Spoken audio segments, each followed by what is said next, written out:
Nimeni on Sabri Al-Hussaini ja olen 26-vuotias. Tulin Helsinkiin 2008 Kuopiosta.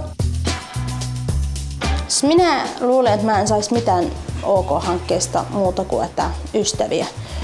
Mutta mä loppujen lopuksi hyödyn niistä niin paljon, että mä en voi käsittää.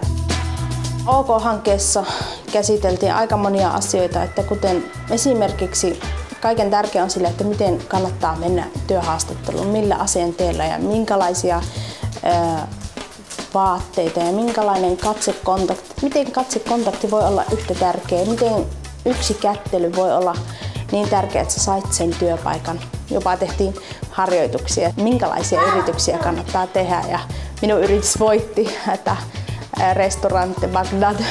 Otti ihan vakavasti sitä, että ei, vaikka mä aloitin sen vitsinä, niin kyllä OK-hankke otti sitä niin vakavasti, että sai minut ajattelemaan, että miksi minä en perusta oma yritys. Unelmani on perustaa konsulttiyritys Irakin ja Suomen välillä. Tuntui hyvällä olla OK-hankkeessa siinä, että mä sain tietää itsestäni niin monia asioita ja ihan kuin oltaisiin perhe.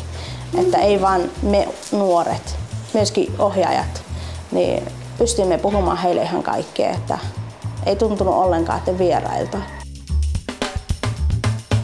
Siis tässähän opetettiin niin monia asioita minulle, että mä hyödynnän kaikkia minun taitojani.